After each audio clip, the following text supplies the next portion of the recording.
जय श्री राम।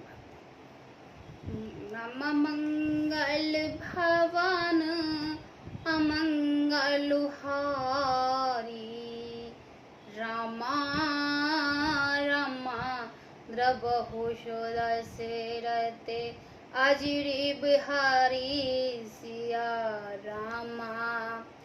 रामा में तुम्हारे अनुचर मुनि राया, रामा रामा परिहर कोप करई अवदाया, रामा रामा टूट चाप नहीं जुरही रिशाने, रामा रामा बैठई होए पाए पिराने, रामा।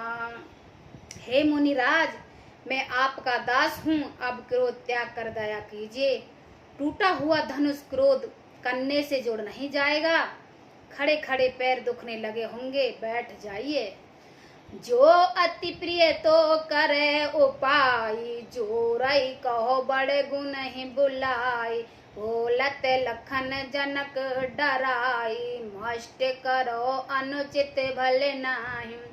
यदि धनुष अत्यंत ही प्रिय है तो कोई उपाय किया जाए और किसी बड़े गुणी कारीगर को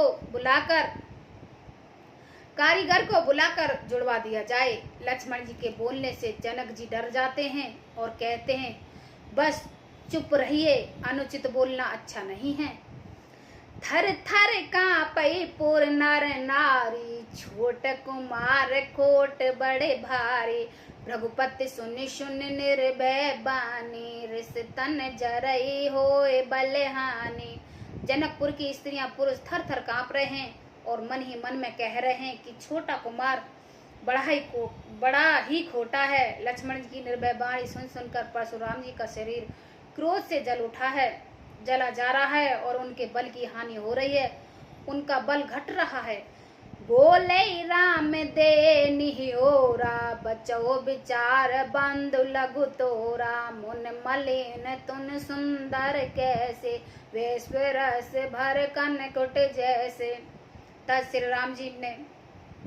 श्री रामचंद्र जी पर एहसास जानकर परशुराम बोले, तेरा छोटा भाई समझकर मैं इसे बचा रहा हूँ।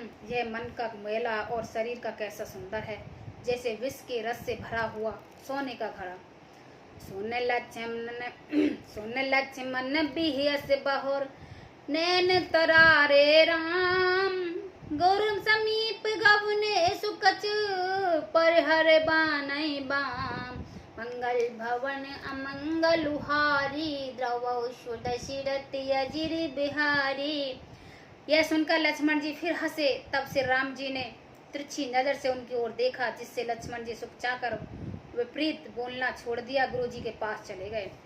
अति बिनती मद शीतल बानी, बोले राम जोर जुग पानी, सुनो नाथ तुम सहज सुजाना, बालक बचन करो नहीं काना।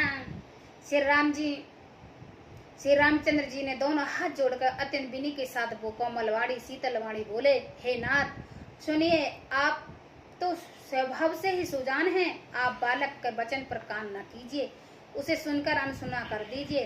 बर रे बालक एक सुबाऊ, इनने संत विदोष हुकाऊ, तेना कुछ काज ही बिगाड़ा, अपराधी में नाथ तुम्हारा।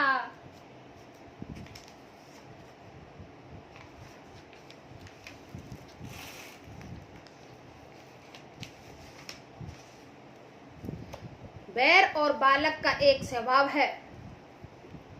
बैरे और बालक का एक स्वभाव है, संत जन इन्हें कभी दोष नहीं लगाते। फिर उसे लक्ष्मण तो कुछ काम के भी नहीं बिगाड़ा है, लक्ष्मण ने तो कुछ काम भी नहीं बिगाड़ा है। हे नाथ, आपका अपराधी तो मैं हूँ। कृपा कोप बंधु बांधव गोसाई, मोह पर करो दास की नाई, कहो बेग जे विदिर से जाई, मुनि नायक सोई करो उपाय।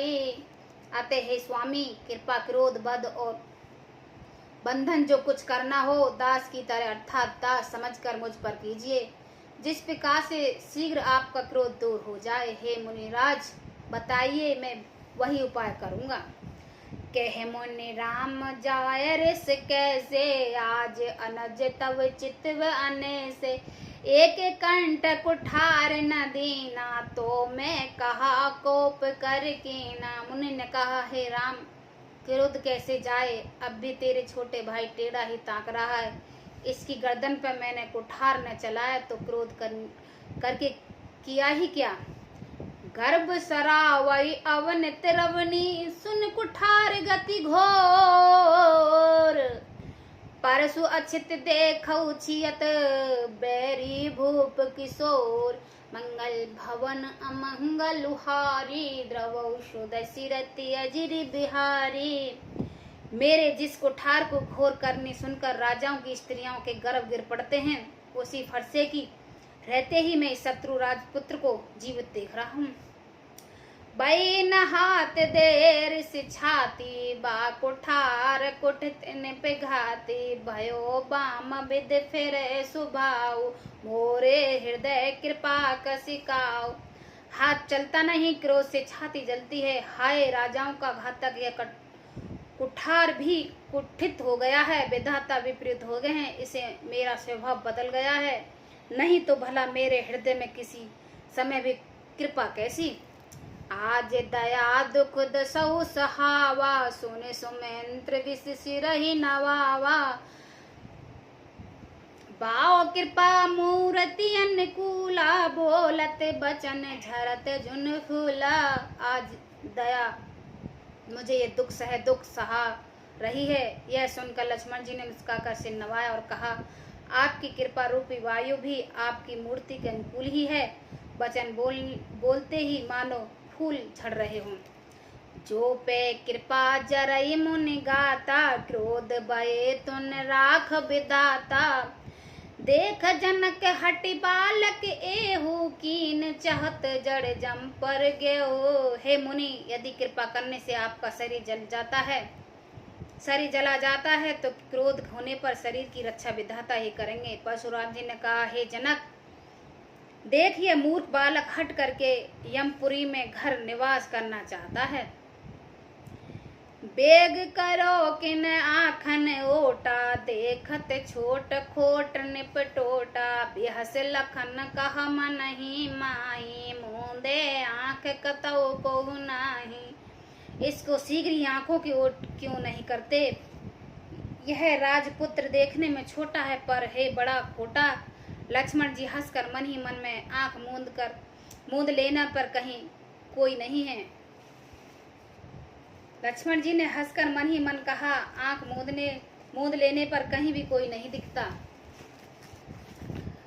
परशुराम तब राम प्रति बोले अति क्रोध, शंभु सरासन तोर सट, कर से हमार प्रबोध, मंगल भवन अमंगल लुहारी, द्रवौ दशरथि अजिर बिहारी। तब परशुराम जी ने हृदय में अत्यंत क्रोध भरकर श्री राम जी बोले, अरे सठ, तुम शिव जी का धनुष तोड़कर उल्टा हमी को ज्ञान सिखाते हो।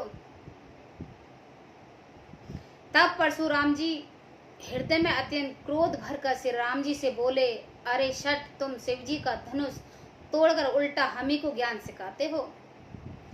बंद कहो कुट संबत तोरे, तू छल बिनह कर सिकर जोरे, करो प्रतोष मोरे संग्रामा, नहीं ते छाड़ कहा बहु रामा। तेरा यह भाई तेरे ही सहमति से कुछ कुट वचन बोलता है और तू छल से हाथ जोड़कर विनय करता है। या तो युद्ध में मेरा संतोष कर, नहीं तो राम कहलाना छोड़ दे। छल तज करई समर शिव द्रोही, बंद सहित न मारहु तो हो, मृगपति बकई कुठार उठाए, मन मुस्काए राम सिर नाए। अरे शिवद्रोही, छल त्याग कर मुझसे युद्ध कर, नहीं तो भाई सहित तुझे मार डालूंगा। इस प्रकार परशुराम जी ने कुठार उठाकर बके रहे और श्री राम जी ने सिर झुकाकर मन ही मन मुस्कुराते रहे। गुनहि लखन कहे गुनहि लखन कर हम पर रोसु कतउ साधु ते बढ़ही दोसु टेढ़ जान सब बदहु कहाओ बक्र चंद्रमा कस नहीं राहो। वाह। श्री राम जी के मन ही मन में कहा, गुनाह दोष तो लक्ष्मण और क्रोध मुझ पर करते हो, कहीं कहीं सीधेपन में भी बड़ा दोष होता है। टेढ़ा जानकर सब लोग किसी को भी बंद न करते हैं, टेढ़ा चंद्रमा को राह भी नहीं ग्रसित करता। राम कहो ऋष तज मुनि से कर कुठार आगे, यह सीसा जय ऋष जाओ करऊ सोई स्वामी, मोह जाने आपने अनुगामी। श्री रामचंद्र जी ने प्रकट कहा, हे मुनिवर क्रोध छोड़िए, आपके हाथ में कठोर और मेरा यह सिर आगे है, जिस प्रकार आपका क्रोध जाए हे स्वामी वही कीजिए, मुझे अपना अनुचर दास जानिए। प्रभु सेवक समरो कहे तजो भी प्रेरो, प्रेस बिलोक कह कुछ बालक नहीं दोष, मंगल भवन अमंगल हारी, द्रवौ सुदशरथ अजिरि बिहारी। स्वामी और सेवक में युद्ध कैसा? हे ब्राह्मण श्रेष्ठ, क्रोध का त्याग कीजिए।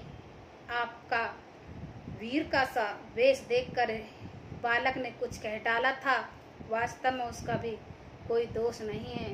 जय श्री राम भक्तों।